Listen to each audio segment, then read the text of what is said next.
Well, it's the morning now. Spent the last night out. The thermometer over on the tree says it got down to about 8 Fahrenheit.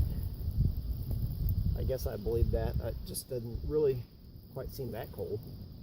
Not single digits, but maybe that's what it is.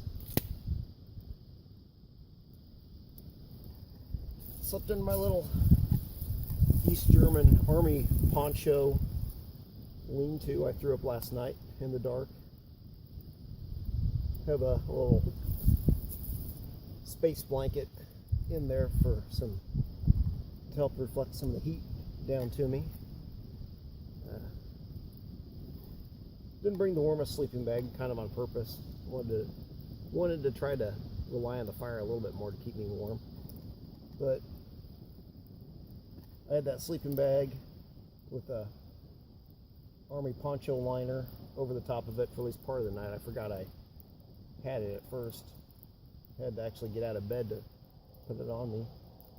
And just a wool blanket. Just kind of add a little bit of warmth and protection from sparks. Don't really want to melt holes through my sleeping bag, even if it is an old one that's not terribly warm. But the poncho liner kind of slid around quite a bit, and the wool blanket, so I had to readjust things. I'd get cold, and I'd realize it was because my blankets had slid off. But yeah, it did okay. Stayed warm enough. Didn't exactly keep the fire going all night. I put some more wood on it a few times, but I just kind of let it go. Relied a little bit more on the sleeping bag. Just heating up some water. Getting ready to have some coffee, have some breakfast. Hang out here for the rest of the morning. Probably get out early afternoon. Got to get back home. Kind of have some time limits, but it's good to get out.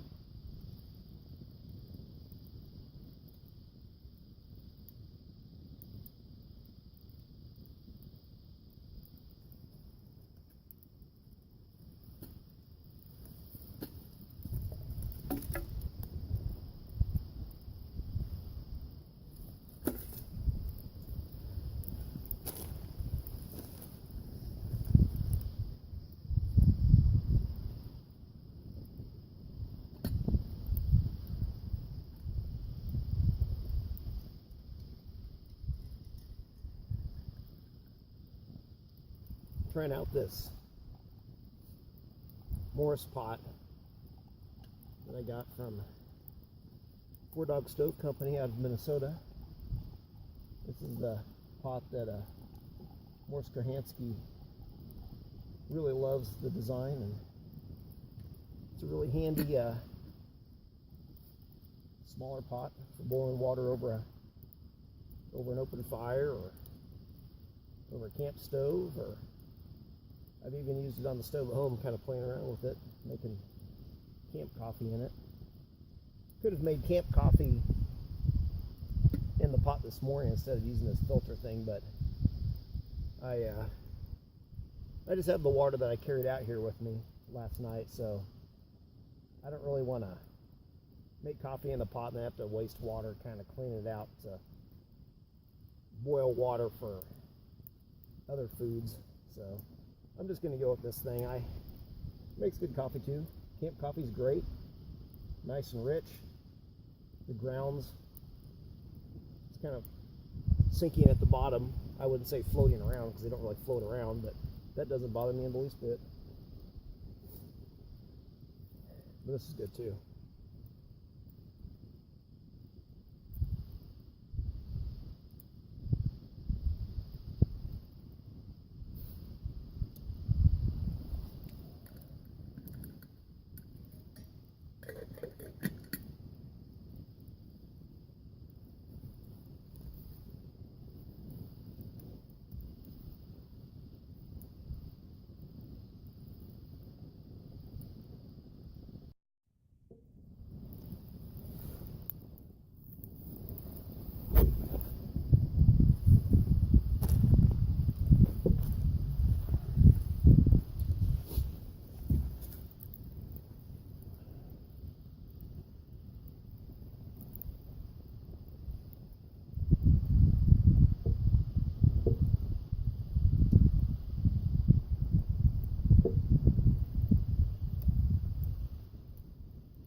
nice steaming cup of coffee on a cold winter morning out in front of a campfire.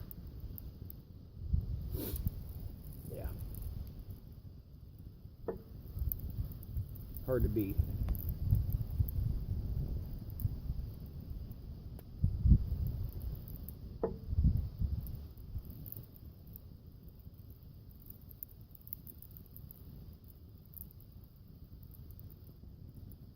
Hard to believe that tomorrow morning by this time I'll be 39 years old.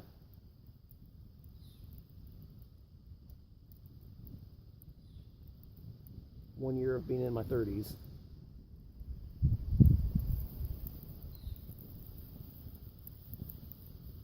I don't feel like I'm almost 40.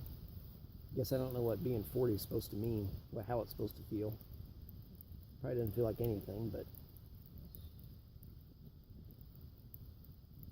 it's the important thing in life is just to, take care of what you need to take care of, and and then to hopefully have time to do some things that you really enjoy. This is one of them. I'm glad that my wife lets me come out and do this kind of stuff, because more often than not I'm coming out by myself. But I think she understands how important it is for me to get out and just be able to spend some time outdoors.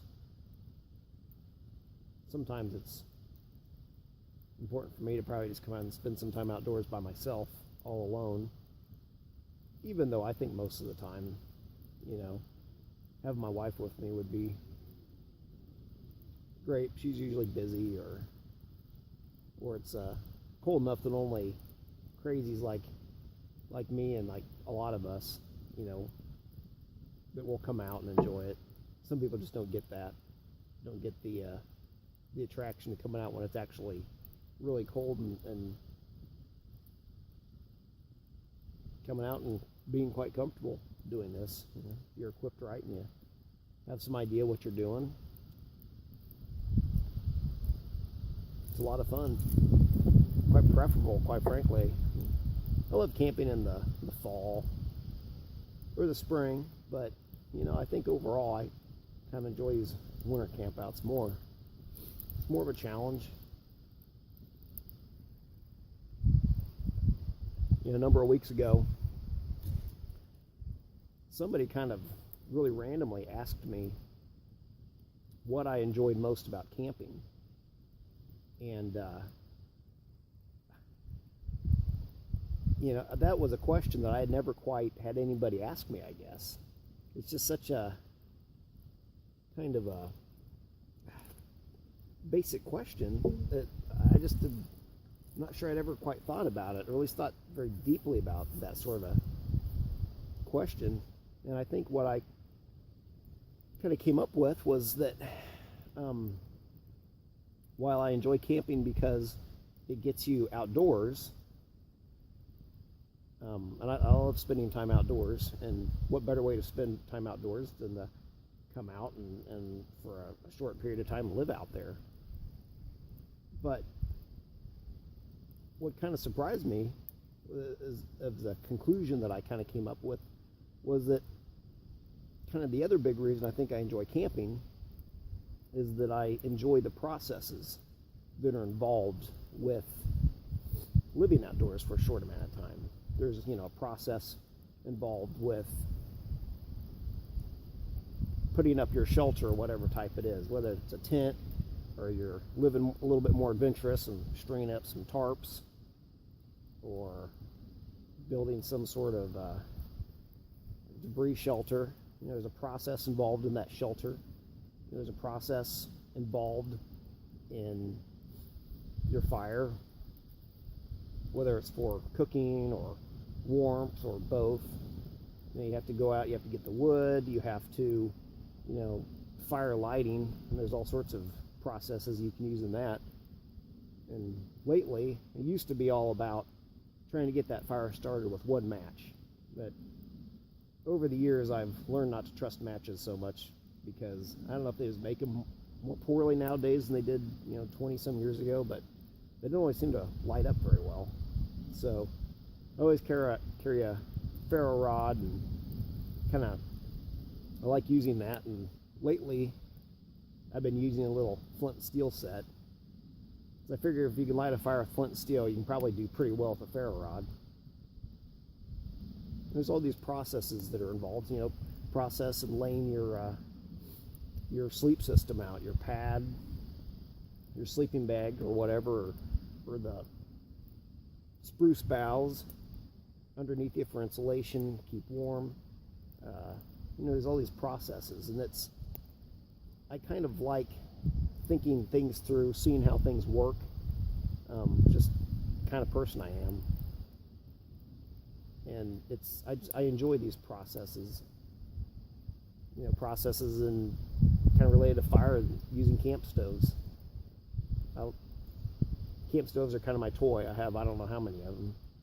I didn't even bring one with me today because I just kind of wanted to rely on the fire and my little Morris pot, and I can get by with that.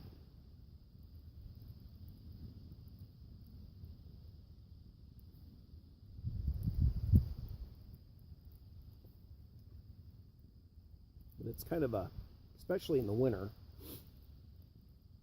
camping, especially when it's really cold and there's snow and ice on the ground, it requires that whole system thing takes on an added dimension because it becomes much more important.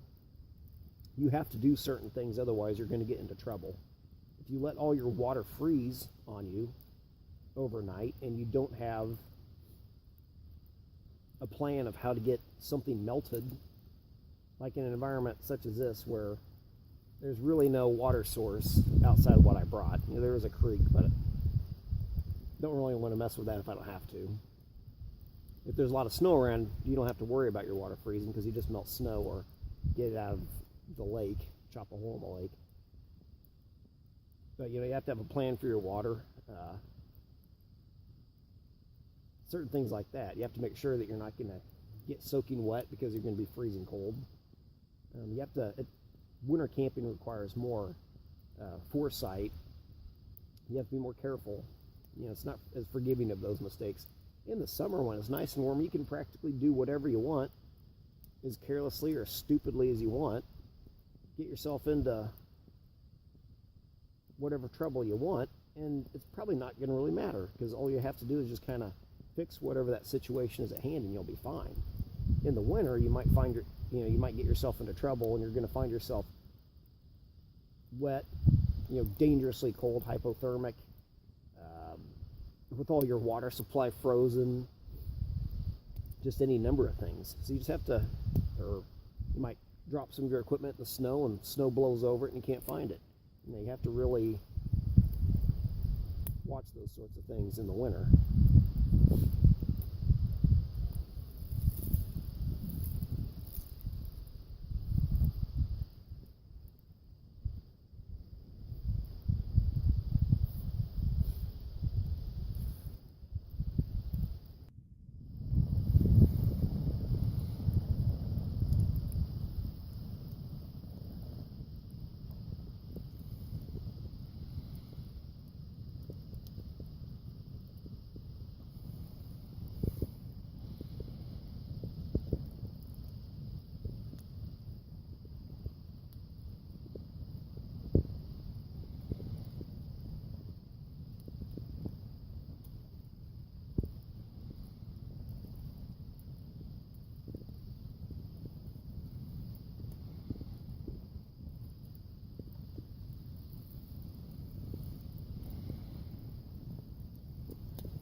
Time for some oatmeal.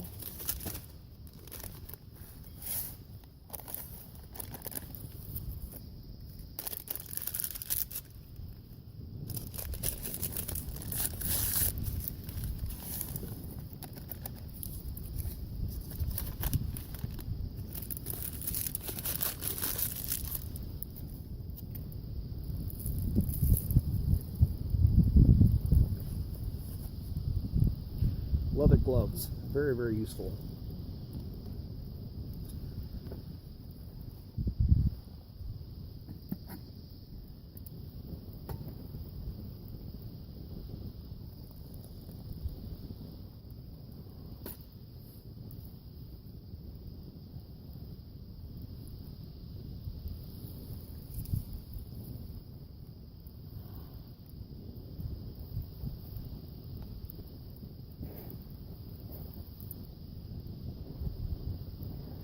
For this little trip, I kind of kept going back and forth about, what kind of food I should bring, whether I should bring stuff that I actually had to cook, or if I should just bring kind of more ready-to-eat stuff like MREs and instant oatmeal and stuff like that. And in the end, I just decided to go with the kind of ready-to-eat version. I knew that last night, by the time I got out here, it would probably be dark, just because that's just, I had to get done at work and get home, throw my stuff in the truck, put my clothes on, my outdoor clothes, and I knew it'd be dark by the time I got the shelter up and the fire and all that. I knew it's gonna be pretty late, and sure enough, I didn't heat up my MRE supper food until probably about 9:30, so that went kind of as I thought it would, which is fine. I'm just glad to get out.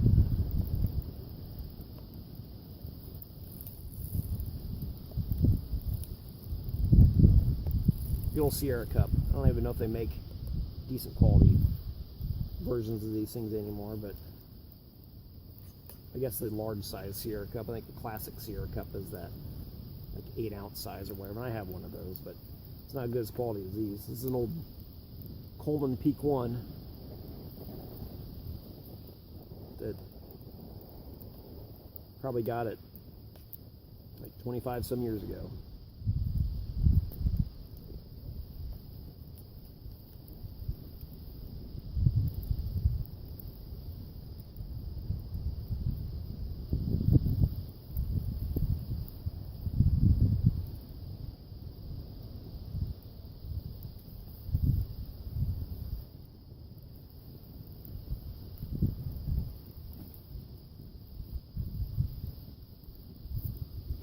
Kind of one of those classic outdoors pieces of equipment, which just I don't think they're anywhere near as popular anymore as they used to be. But kind of like my old school stuff. Not that new stuff's necessarily bad, but sometimes the old stuff, the old school stuff, even though maybe it's not as fancy or flashy or new or as high-tech, it still oftentimes works very well and might be more reliable in some ways than some of the newer stuff. I'm not saying some new titanium cup is less reliable than old stainless steel Sierra Cup, but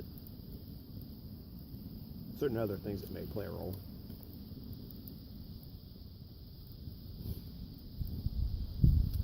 I once was going on some sort of backpacking trip in the mountains, climbing some mountain, and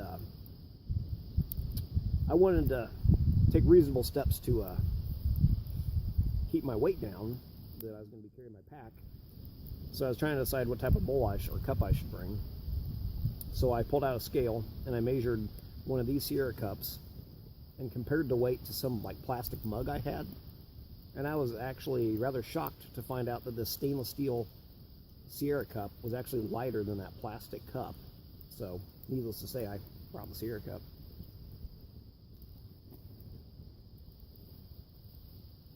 So just because something's metal does not necessarily mean it weighs more than some sort of plastic alternative. Not to say that plastic stuff's bad, good quality stuff, no.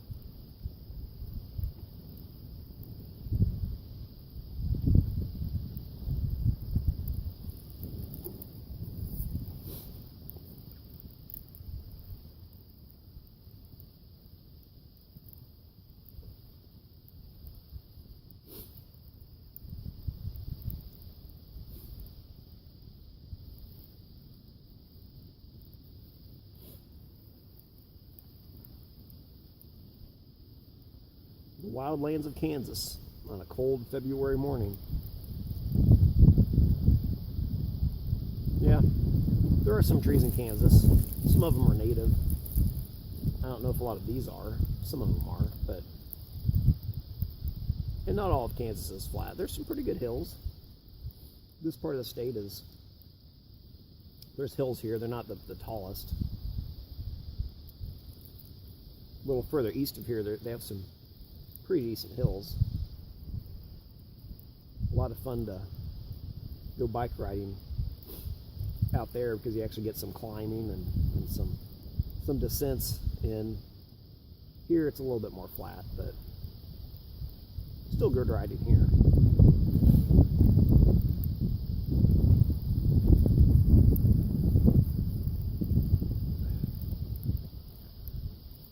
A day like today, it's too cold for me to go bike riding anyway, so I don't even have to try to decide which I'm going to do, whether I'm going to go on a bike ride or go camping. You know, that choice is pretty easy. I can actually stay warm doing this.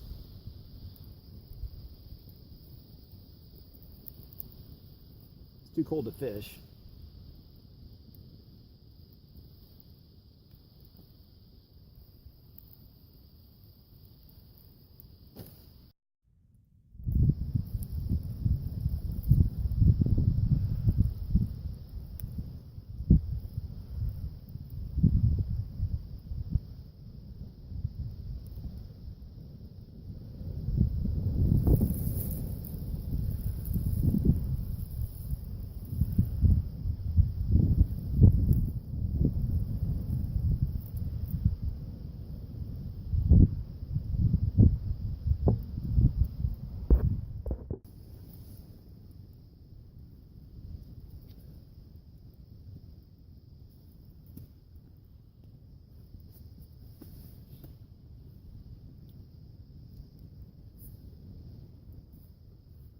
Well, just enjoying some tea.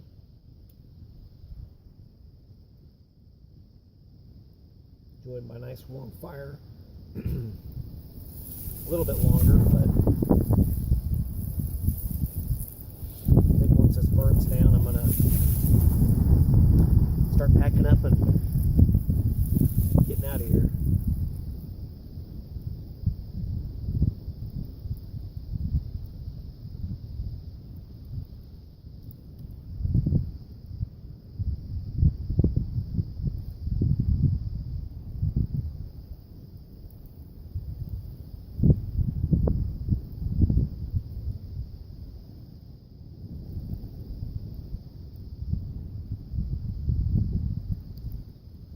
Another enjoyable night and part of a day out in the wilds of Kansas.